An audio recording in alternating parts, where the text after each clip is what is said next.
अस्सलाम वालेकुम। आज हमारा टॉपिक है गैल्वेनिक सेल और वोल्टेज सेल, जिसको हम बैटरी भी कहते हैं। जैसे आपको पता है, हमने लास्ट टाइम एक टॉपिक पढ़ा था जिसका नाम था इलेक्ट्रोकेमिकल सेल। और इलेक्ट्रोकेमिकल सेल दो तरह के होते हैं, एक होता है इलेक्ट्रोलाइटिक सेल और दूसरा होता है गैल्वेनिक सेल और वोल्टेज सेल। अब आपको ये पता होना चाहिए कि इलेक्ट्रोकेमिकल सेल कौन सा होता है। इलेक्ट्रोकेमिकल सेल ऐसा सेल होता है, इलेक्ट्रोलाइटिक सेल ऐसा होता है जिसमें नॉन स्पॉन्टेनियस रिएक्शन होते हैं।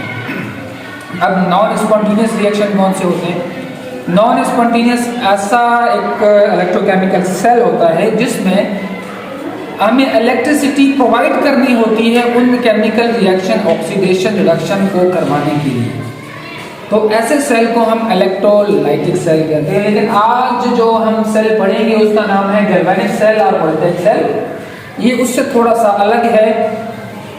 इसमें होता यह है कि ऐसे सेलों में दरअसल में बिजली बनती है, बिजली प्रोड्यूस होती है, और ऐसे सेलों को हम कोई बिजली देते नहीं हैं, बल्कि उनमें कुछ ऐसे केमिकल हम डालते हैं, उन सेल को बनाते हैं। जब तो उसमें ऐसे केमिकल डालते हैं तो उसमें एक स्पॉन्टेनियस केमिकल रिएक्शन होता है, खुद ब खुद एक केमिकल रिएक्शन होता है, और उस रिएक्शन के वजह से बिजली पैदा होती है। तो इसका मतलब ये गैल्वेनिक सेल और वोल्टेज सेल, या तो हम आम तौर पर बैटरीज भी कह सकते हैं, ये बिजली पैदा करते हैं।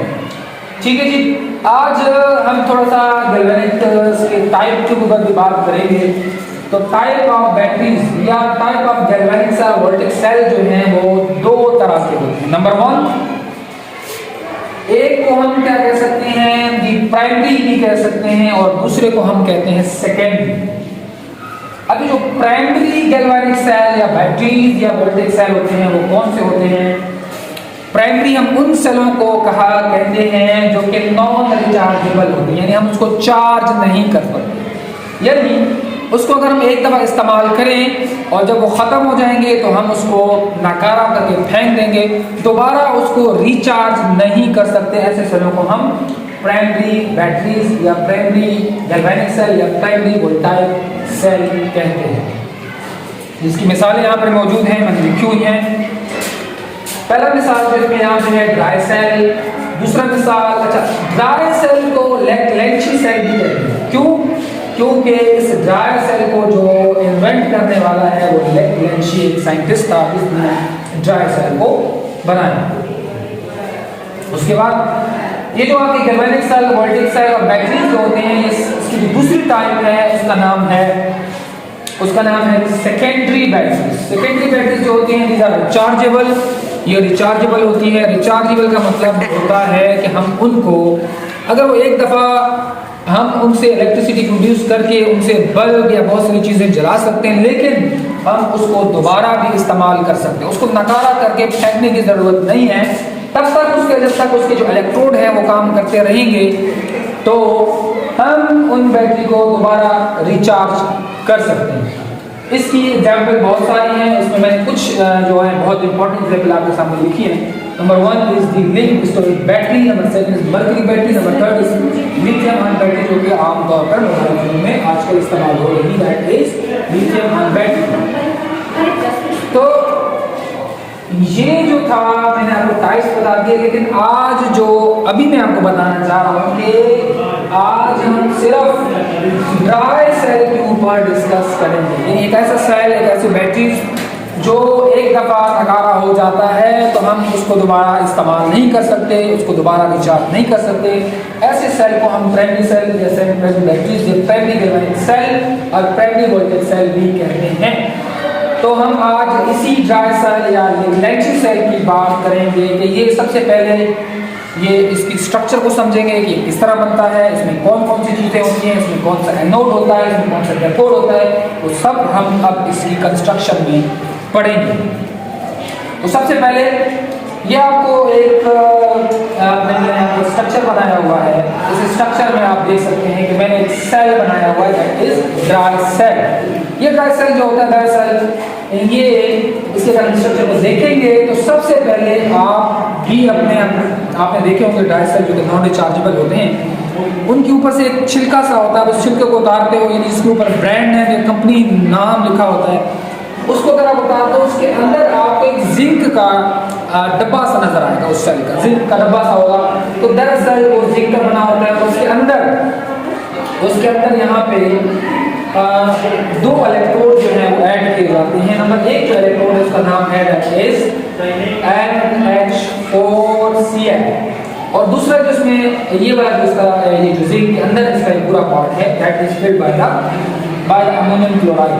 एंड ये वाला जो इसका पार्ट है जो कि ये आपको ब्लू कलर में नजर आ रहा है that is filled by the MnO2। इसकी भी दो मोल डाले जाते हैं, इसकी भी दो मोल डाले जाते हैं। उसके बाद इसका जो सेंटर वाला आपको यहाँ पे एक स्ट्रक्चर सा नजर आ रहा है दैट इज, इसको फिल किया जाता है, या ये जो रॉड है वो किसका लिया जाता है, ये ग्रेफाइट का लिया जाता है। ग्रेफाइट, ये जो रॉड आपको नजर आ रहा है ग्रेफाइट रॉड, ये ग्रेफाइट रॉड जो होता है that is made up of carbon. आपको पता है ग्रेफाइट जो है वो क्या है, कार्बन का एक एलोट्रोपिक फॉर्म है जिसको हम यहाँ पे इस्तेमाल करते हैं। तो आपने ये देखा एक सेल के अंदर जिंक इस्तेमाल की जाती है, अमोनियम क्लोराइड इस्तेमाल किया जाता है, उसका पेस्ट MnO2 मैग्नीज डाइऑक्साइड को भी हम इस्तेमाल करते हैं, और प्लस में हम ग्रेफाइट का एक रॉड इसमें इस्तेमाल करते हैं। तो ये है इसका कंस्ट्रक्शन। ये मैंने आपको इसकी कंस्ट्रक्शन बताई, सेल को किस तरह बनाया जाता है। नंबर सेकंड, अब हम इसकी वर्किंग के ऊपर बात करेंगे। इसकी बात करेंगे वर्किंग के ऊपर। वर्किंग का मतलब है कि सबसे पहले तो इसका काम देखेंगे कि काम क्या करता है। ड्राई सेल दरअसल में आपको पता है इसके अंदर ऑक्सीडेशन रिडक्शन रिएक्शन होता है, तो केमिकल रिएक्शन को, केमिकल एनर्जी को इलेक्ट्रिकल एनर्जी में कन्वर्ट करता है। आम जबान में हम कह सकते हैं कि एक सेल करंट देता है, एक सेल क्या देता है, करंट देता है। तो अब हम इसके काम पे बात करेंगे कि ये दरअसल में करंट पैदा कैसे करता है। तो सबसे पहले आपको बताया था कि इसके अंदर एक जिंक का डब्बा होता है, ये जो रेड कलर से मैंने आपको शो किया था, जिंक का डब्बा। ये जिंक का डब्बा क्या करता है, ये जिंक जो है वो जिंक के आयन में तब्दील हो जाता है। यानी जिंक जो कि एक न्यूट्रल एटम होता है वो जिंक आयन में तब्दील हो जाएगा। यहाँ पे लिख देता हूँ, जिंक आयन है, इसके ऊपर ये जीरो है, इस वक्त इसका ऑक्सीडेशन स्टेट जीरो है, और ये जिंक आयन में तब्दील हो जाएगा। इसमें से दो इलेक्ट्रॉन जो होंगे वो निकल जाएंगे। क्या हो जाएंगे, दो इलेक्ट्रॉन निकल जाएंगे, और इसी प्रोसेस को हम कहते हैं ऑक्सीडेशन। जिंक के ऊपर ऑक्सीडेशन हो रही है, ये जिंक प्लेट है, ये ऑक्सीडेशन हो रही है। जिंक की जो प्लेट है उसमें से क्या हो रहा है जी, जिंक आयन में कन्वर्ट हो रहा है, जिंक प्लस 2, उसमें से दो इलेक्ट्रॉन निकल रहे हैं, खारिज हो रहे हैं। यहाँ से जिंक क्या करेगा, दो इलेक्ट्रॉन को खारिज कर देगा, और जिंक आयन इस बैटरी के अंदर आ जाएगा, और ये इलेक्ट्रॉन इस प्लेट से ऐसे ऐसे गुजरते हुए जब हम इसको इस वायर के साथ जिसमें हमने कनेक्ट किया हुआ है, पॉजिटिव नेगेटिव वायर के साथ कनेक्ट किया गया है, तो जिंक के जो इलेक्ट्रॉन है वो इधर आ जाएंगे, और यहाँ से ऐसे ऐसे ऐसे ऐसे ऐसे और कहाँ पे आ जाएंगे, ग्रेफाइट के ऊपर। यहाँ पे थोड़ा रोकना है, यहाँ पे स्टार्ट। अच्छा, तो ये जो सेल हमने बनाया था इसको हमने जोड़ा एक्सटर्नल वायर के साथ। यहाँ से एक वायर हमने लिया और यहाँ से इस ग्रेफाइट रॉड को और जिंक को हमने कनेक्ट किया एक्सटर्नल वायर से, और यहाँ पे हम कुछ भी सोर्स लगा सकते हैं। हम यहाँ पे बल्ब लगा सकते हैं, जो बल्ब जब यहाँ से बिजली पैदा हो, केमिकल एनर्जी इलेक्ट्रिकल एनर्जी में कन्वर्ट होगी, तो यहाँ पे क्या होगा, बल्ब जो होगा, बिजली पैदा होगी तो बल्ब क्या होगा, जलेगा। अब ये कैसे होगा, इसका काम करना मैं फिर से रिपीट कर रहा हूँ। यहाँ पे सबसे पहले जिंक जो है वो क्या करेगा, वो जिंक आयन में कन्वर्ट हो जाएगा, दो इलेक्ट्रॉन जिंक के बॉडी से रिलीज होंगे, और जिंक आयन में कन्वर्ट हो जाएगा Zn+2 और ये इलेक्ट्रॉन यहाँ से हरकत करेंगे इस पूरे जिंक के प्लेट के ऊपर और इस वायर में चले जाएंगे और इस वायर में चलते चलते ये ग्रेफाइट रॉड में आ जाएंगे। अब यहाँ पे 2 इलेक्ट्रॉन ग्रेफाइट रॉड में आ गए। जैसे ही ग्रेफाइट रॉड में पहुंचेंगे तो वहां पे आपको पता है इसके अंदर एक सॉल्यूशन पेस्ट यहाँ पे मौजूद है, that is of ammonium chloride. Ammonium chloride यहाँ पे पेस्ट मौजूद है। फिर क्या होगा, ये अमोनियम क्लोराइड जो है इसका जो क्लोरीन है ये अलग हो जाएगा। ये अमोनियम जो है अमोनियम आयन में कन्वर्ट हो जाएगा और क्लोरीन इसका माइनस वाला निकल जाएगा। इनमें क्लोराइड अमोनियम आयन में कन्वर्ट हो जाएगा। मैं अब इसको अलग करके देता हूँ। यहाँ पे आपका था 2NH4Cl, ये क्या हो जाएगा, ये आयन में कन्वर्ट हो जाएगा 2NH4 प्लस Cl2। ये देखें ये प्लस में ये माइनस में ये टूट जाएगा। जब ये टूटेगा तो ये 2 इलेक्ट्रॉन यहाँ पे पहुंचे थे, ये दोनों इलेक्ट्रॉन को अमोनिया ले लेगा। ये अमोनिया जो बना है ये अमोनिया 2 इलेक्ट्रॉन को ले लेगा। कैसे, यहाँ पे इसका मैं आपको स्ट्रक्चर बताता हूँ। जब हम अमोनिया की स्ट्रक्चर देखेंगे, अमोनिया की स्ट्रक्चर आपको पता है अमोनिया जो है वो कैसे होता है जी। अमोनिया का स्ट्रक्चर मैं आपको बताता हूँ कि अमोनिया का एक अमोनिया, यहाँ पे 2 अमोनिया है। एक तरह गौर करना, यहाँ पे अमोनिया है वो कितने बने हैं, 2 अमोनिया बने हैं। तो ये मैंने स्ट्रक्चर खोल के बनाया अमोनिया का। अमोनिया NH4 है। अमोनिया क्या है जी, NH4 है। मैं आपको बना के दिखाता हूँ अमोनिया। ये है आपका नाइट्रोजन, यहाँ पे इसके साथ हाइड्रोजन अटैच है। ये अमोनिया का स्ट्रक्चर है। लेकिन एक हाइड्रोजन डेटिव बॉन्ड से कनेक्टेड है। डेटिव बॉन्ड का मतलब है नाइट्रोजन के दोनों इलेक्ट्रॉन्स जो हैं वो नाइट्रोजन ने शेयर पेयर किए हुए हैं, दोनों ही नाइट्रोजन के, इसलिए यहाँ पे डेटिव बॉन्ड बनेगा या कोऑर्डिनेटिव बॉन्ड बने। इस तरह के 2 मॉलिक्यूल मौजूद है मेरे पास। तो मैं यहाँ पे नाइट्रोजन को डाल के यहाँ पे 2 लगा देता हूँ कुछ इस तरह, और ये जो बॉन्ड है डेटिव बॉन्ड है। अब जो 2 इलेक्ट्रॉन है ये हाइड्रोजन क्या करेगा, उन 2 इलेक्ट्रॉन में से एक इलेक्ट्रॉन ये हाइड्रोजन ले लेगा और एक इलेक्ट्रॉन ये हाइड्रोजन ले लेगा और ये बॉन्ड आपका टूट जाएगा। एज अ रिजल्ट यहाँ पे H2 गैस बनेगी। ये H और ये H आपस में जमा हो जाएंगे, रिएक्ट करके H2 बनाएंगे और ये अमोनिया आपस में जमा होकर क्या बना देंगे, 2NH3 बन गया यहाँ पे। अब ये जो हाइड्रोजन गैस है आपका इस सेल के अंदर अगर इसका हाइड्रोजन गैस बनता रहा तो ये सेल फट सकता है। इसलिए इस हाइड्रोजन ऑक्साइड ये H जो है H2 ये रिएक्ट करेगा इसके साथ, दैट इज MnO2 के साथ रिएक्ट करेगा और यहाँ से एक ऑक्सीजन ले लेगा।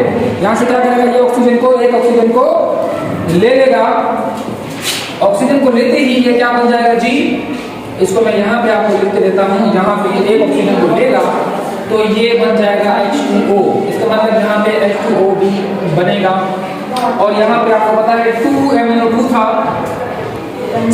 2MnO2 था, मतलब ऑक्सीजन कितने थे, 4 थे, 2 और 2 4 ऑक्सीजन और 2 Mn। तो क्या होगा जी, यहाँ पे ऑक्सीजन बच जाएंगे 3 ऑक्सीजन बच जाएंगे। एक ऑक्सीजन आपका वाटर ले लेगा तो यहाँ पे वाटर बन जाएगा और ये MnO2 बन जाएगा। ठीक है जी, तो हमारे पास MnO2 बना, MnO2 बना, H2O भी बना। क्यों बना, क्योंकि हाइड्रोजन गैस को हमने खत्म करना। तो अब हम ओवरऑल रिएक्शन को जरा लिख लेते हैं। ओवरऑल रिएक्शन को लिख लेते हैं यहाँ पर। यहाँ पे देखें जरा, सबसे पहले ऑक्सीडेशन हो गई। ऑक्सीडेशन किसके ऊपर हुई, ये जी जिंक के ऊपर हुई। जिंक जो है एज अ क्या यहाँ पे एक्ट कर रहा है, एज अ एनोड एक्ट कर रहा है। ठीक है जी, अब यहाँ पे जिंक मौजूद था। जिंक ने क्या किया, जिंक ने रिएक्ट किया और 2 इलेक्ट्रॉन इसने दे दिए, +2 आयन बन गया और साथ में इसने 2 इलेक्ट्रॉन लूज कर दिए। ये पहला रिएक्शन, इसको ऑक्सीडेशन रिएक्शन कहते हैं। दूसरा रिएक्शन जो हुआ दैट इज रिडक्शन। रिडक्शन कहाँ पे हुआ जी, रिडक्शन जो हुआ वो हुआ किसके ऊपर, ग्रेफाइट के ऊपर हुआ। ग्रेफाइट के ऊपर हुआ, तो ग्रेफाइट के ऊपर रिडक्शन हुआ और ग्रेफाइट को हम लिखेंगे एज अ कैथोड।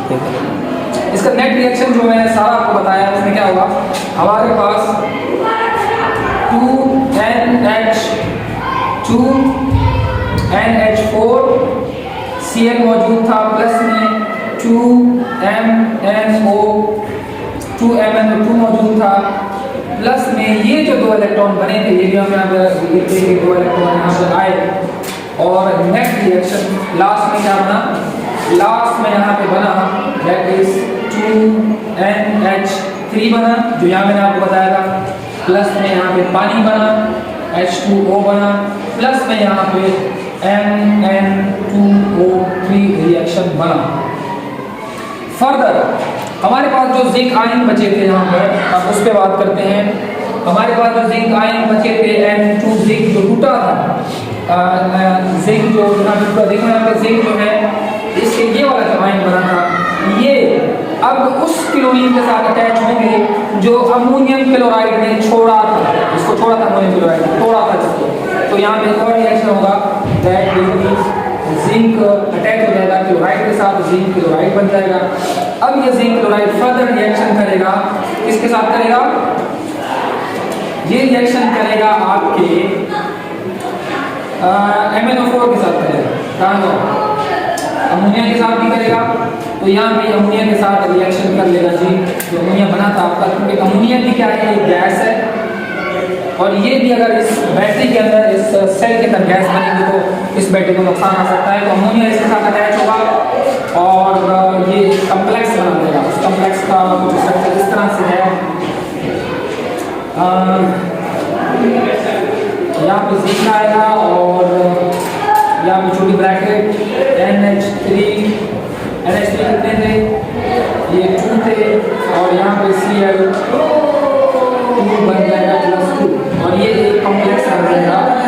इस तरह ये पूरा केमिकल रिएक्शन पूरे हो जाएंगे। अब हम बात करते हैं, सिंपल सी बात हम ये करते हैं कि ये एक सेल है और इसमें सारे केमिकल रिएक्शन हो रहे हैं, एक ऑक्सीडेशन हो रहा है, दूसरा रिडक्शन हो रहा है। इस ऑक्सीडेशन और रिडक्शन की वजह से इन केमिकल एनर्जी से क्या होता है, इलेक्ट्रिकल एनर्जी पैदा होती है। तो अब क्या होता है लास्ट में, ये जो जिंक है, आप ये देखते होंगे कि ये जो सेल है कुछ वक्त तक काम करता है, और कुछ वक्त के बाद ये सेल क्या कर लेता है, काम करना छोड़ देता है। तो इसलिए काम करना छोड़ देता है जबकि इसका जिंक जो प्लेट है, आप देख रहे हैं जिंक अपने आयन में कन्वर्ट होता जा रहा है, और ये सेल के अंदर जिंक के टुकड़े गिरते जा रहे हैं। तो जब तक ये जिंक जो है ये बिल्कुल डिसॉल्व हो जाएगा, तो आपका सेल भी क्या कर सकता है, काम करना छोड़ देगा, सेल की मदद खत्म हो जाएगी, उसके बाद इसको नकारा करके फेंक देगा। तो ये था आज का टॉपिक, जिसमें हमने वैसे बात तो गैल्वेनिक सेल और वोल्टेज सेल की थी, लेकिन ज़्यादा बात हमने ड्राई सेल की ऊपर की है कि ड्राई सेल का स्ट्रक्चर क्या है, इसकी कंस्ट्रक्शन क्या है, और इसकी वर्किंग भी हमने आपको बता दी। उम्मीद है आपको ये हमारी वीडियो पसंद आई होगी। अगर आपको हमारी वीडियो पसंद है तो हमारे चैनल को जरूर सब्सक्राइब कीजिएगा और लाइक का बटन भी दबाइए।